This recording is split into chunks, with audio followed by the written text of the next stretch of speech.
मेरा शरीर अपवित्र है लेकिन मैं पवित्र हूँ। अगर शरीर का स्मरण आ रहा है तो अभी आप शरीर भाव में हैं। और जिन महापुरुषों को छूट गए पड़े रहते हैं अवधूत स्थिति में, भगवान उनके साथ खेलते रहते हैं। उस स्थिति तक पहुंचने के लिए हमें तर्क छोड़कर शास्त्र आज्ञा पालन करना पड़ेगा। शास्त्र की कृपा से, गुरु आज्ञा की कृपा से वो स्थिति आ जाती है। जब शरीर भाव से हम ऊपर उठ गए फिर क्या है, फिर तो कोई परेशानी नहीं, चाहे लघु शंका की पड़े हो, चाहे शौच के पड़े हो। शरीर पवित्र है लेकिन वो परम पवित्र प्रभु में रमण कर रहा है। अभी हमारी दशा ऐसी नहीं है। हमारा शरीर हमें मैं करके दिखाई दे रहा है, नहीं दिखाई दे रहा। शरीर की भूख मेरी भूख, शरीर की मांग मेरी मांग, शरीर का कष्ट मेरा कष्ट आ रहा है ना। बस इस राग से छूटने के लिए शरीर को सिद्धांत में बांध दो। तस्मात् शास्त्रम प्रमाणन्ते, कार्या कार्यो, क्या करना है क्या नहीं करना इस शास्त्र के अनुसार चलो तो शरीर का राग खत्म हो जाएगा। इसका परिणाम होगा शरीर से राग खत्म हो जाएगा। आप पवित्र रहिए तो आपको शरीर से वैराग्य हो जाएगा। ये खास बात है। शास्त्र की आज्ञा पालन कीजिए तो आपको शरीर संसार से वैराग्य हो जाएगा, और शास्त्र के विरुद्ध चलिए तो आप रागी हो जाएंगे, आप आसक्त हो जाएंगे। ये आपको दंड होगा। शरीर संसार की आसक्ति वही तो आपको जलाती, वही तो आपको जन्म मृत्यु के चक्र में फंसाती। समझ गए बच्चा? महाराज जी, जब हम भगवान के लिए प्रसाद नहीं बना सकते, उनको भोग नहीं पवा सकते बच्चा, इसीलिए इस शरीर से घृणा करनी है। धिक्कार है ऐसे शरीर को जो प्रिया प्रीतम से बिलक करता है, तभी तो शरीर से राग खत्म होगा। ये अपवित्र शरीर जो हमें प्रभु के सेवा से छुटवा दे, ऐसे शरीर से क्या राग करना। धीरे धीरे शरीर के प्रति हे भाव हो जाए। जन्म मृत्यु जरा व्याधि दुख दोषानुदर्शनम, भगवान ने गीता जी में कहा।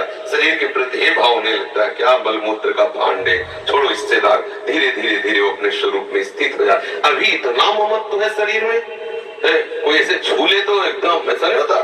तुमने हमें ऐसा कितना अपना मय पद है। अगर हम ठीक सिद्धांत से चलेंगे तो हम बहुत जल्दी लाभ प्राप्त कर लेंगे। जहां हमारी स्थिति है हम बात उसी स्थिति की करें तो हम बहुत जल्दी आगे बढ़ जाए। होता क्या, हम लोग बात करते हैं छत की, अभी बिल्कुल 100 हाथ गड्ढे में खड़े हैं। बात ही है शरीर से हमारा संबंध बहुत घनिष्ठ हो चुका है। इतना हो चुका है कि शरीर से हम संबंध किए, ये शब्द भी गलत है। मैं ही शरीर हूँ ऐसा है। आप देख लो, कभी दर्पण में तिलक लगाते समय सोचा कि शरीर के मस्तक पर तिलक रचना कर रहे हैं? नहीं, मेरा तिलक कैसा है यही तो आएगा ना। मेरा रूप कैसा है, मैं ठीक लग रही हूँ, लग रहा हूँ, ऐसी बातें आएंगी नहीं आएंगी। तो इसका मतलब शरीर राग है। शरीर राग हटाने के लिए शास्त्रीय सिद्धांत स्वीकार करना होगा। जिस समय माता बहनें अपवित्र होती हैं, उस समय वो जो भी भोग बनाती है वो शास्त्र के अनुसार कह रहा हूं कि जो ब्रह्म हत्या देवराज इंद्र को लगी थी, उसी के 4 विभाग किए गए थे। पहला विभाग स्त्री को दिया गया था और उसके साथ वरदान भी दिया गया था कि उसी अवस्था के अंतर्गत वो जब सृजन क्रिया में जाएगी तो संतान उत्पत्ति की सामर्थ्य उसको प्राप्त हो जाएगी। पृथ्वी ऊषर भूमि, जो ऊषर भूमि है ये वो ब्रह्म हत्या का एक भाग, उसको वरदान दिया गया था। चाहे जितना गड्ढा खोद दिया जाए अपने आप भर जाएगा समय पे। वृक्ष की गोंद जो निकलती है वो ब्रह्म हत्या, और उसको वरदान दिया काटने पर भी पुनः आप हरे भरे हो जाओगे, मतलब समय आने पर आप वृक्ष रूप धारण करो। और जल में फेन बुदबुदा काई, ये ब्रह्म हत्या के 4 भाग हैं। और जल को आशीर्वाद दिया गया कि कभी भी कहीं भी पवित्रता होगी तो आप उसमें सम्मिलित होगे। जल छिड़को, आचमन करो, जल के द्वारा पवित्रता। ऐसा 4 वरदान भी उनको अलग अलग दिए गए और उनके लिए विधान भी किया गया है। देवराज इंद्र को जब ब्रह्म हत्या लगी थी तो शास्त्र में मर्यादा चली आ रही है। अगर इसका हम पालन करेंगे तो शरीर से वैराग्य हो जाए।